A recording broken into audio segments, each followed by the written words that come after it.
Hi everyone, so here it's Dennis today, and I'm going to be talking to you about the L'Oreal Business Model Canvas. It's not going to be a desperately long session, but what I'm going to do is I'm going to try and talk out some of the really important points of the canvas. So obviously we start off here. They've got a customer segment. They're making up makeup for users, and they've also got high-end brands. So they're targeting both the middle and the high end of the market as consumers, but also as makeup artists, salons, studios, etc., with some products for the beauty enthusiast. Okay, what are they doing for these people? Basically, what they are doing is they're trying to get the right custom collection of products for the consumers, to make them feel really worth it, to make them feel special. Because remember, most women who use makeup are using it for three things. They're doing it for themselves, they're doing it for other women, and finally they're doing it for men, and that last one is often the least important.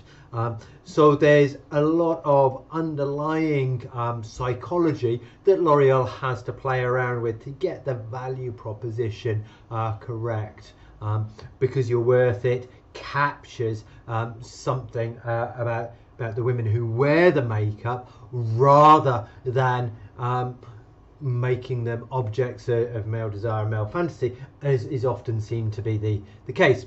So that is the core of the value proposition. I mean, when you break it down, you've got a wide variety of beauty products for different skin shades, colours, complexions, and come up with a bunch of price tags.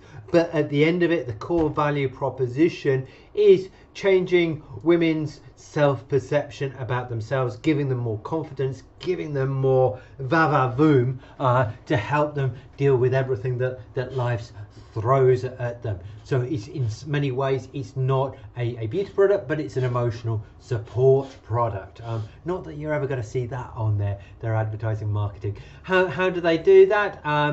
You've got some one-to-one direct sales. That was very much used to be in the old supermarket, not supermarket, department store way of selling, where you'd have an area on the ground floor with lots of the beauty stands doing one-to-one sales, showing them how to use the products, making them up, making the women feel special and pampered. But increasingly that's moved towards automated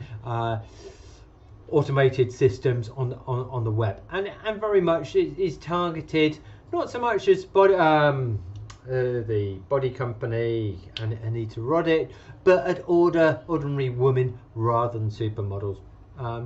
For brands, big consumer brands like this, there's an awful lot of channels. There's the standard retail stores, there's the online, the website, other people's websites, the platforms, there's the social media, maintaining the brand, keeping that alive, and also there's the great customer service to keep people coming back. And of course, you make money by selling makeup and all the other ancillary products that go to helping people create a conception or a perception of themselves for either their own benefit or the benefit of people looking at from the outside at them. So that very much is the desirability side of the business model canvas. What L'Oreal are doing for consumers. How do they make it happen? Well, very much you've got the sales force, the developers, but really the key thing is the recipes, the IP, and the research and development. Often it seems that a lot of the research and the development is on the marketing side to try and understand consumers, but there's also a fair amount of product development coming out year by year. To deliver it, you've got to have the manufacturing systems along with the supply base, and you've got to get that all out to partners, and really I should have probably put logistics and supply chain out there in the key partners to get them out. I'm not quite sure how that worked as with a lot of these things, some is transparent on the website, some you really need to be inside the company to figure it out how to work. And I think really this is the one of the key things. It's the market research, trying to understand how different customer segments are evolving, how they are changing, because there is a question of, do we stay with the same positioning and let age cohorts move through us, so we're not particularly appropriate for teenagers or elderly people, but we're great for early professionals and midlife? Or do we try and create brands that move with particular age cohorts?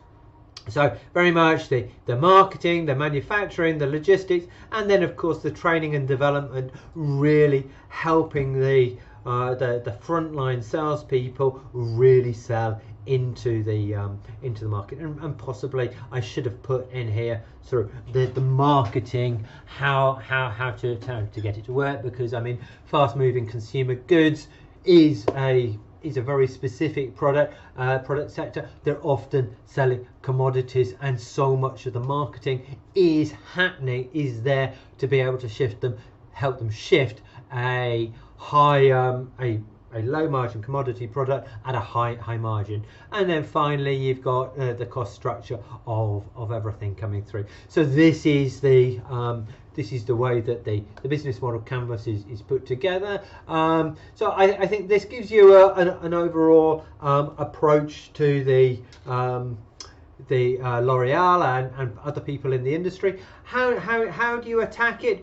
Well, if given the amount of marketing dollars that people are spending there, that is hugely expensive to go and do a head on. So I think you either niching in there, you're niching into very tight value propositions. I'm not sure that there's a huge amount that you could do there. You could do like Avon does, and do direct sales and word of mouth and multi-level marketing approach.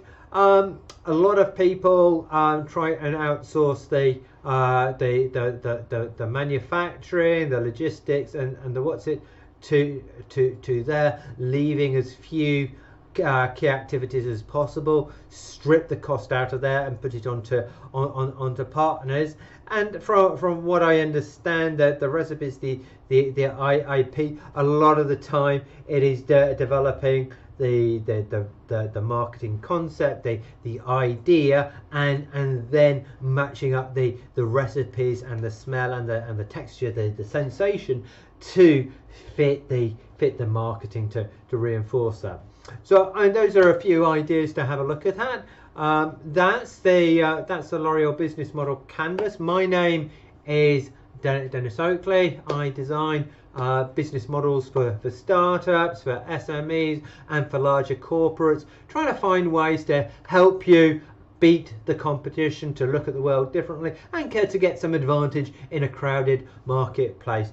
Because remember that a great product, a great service, is only as good as the business model that it's wrapped it up in.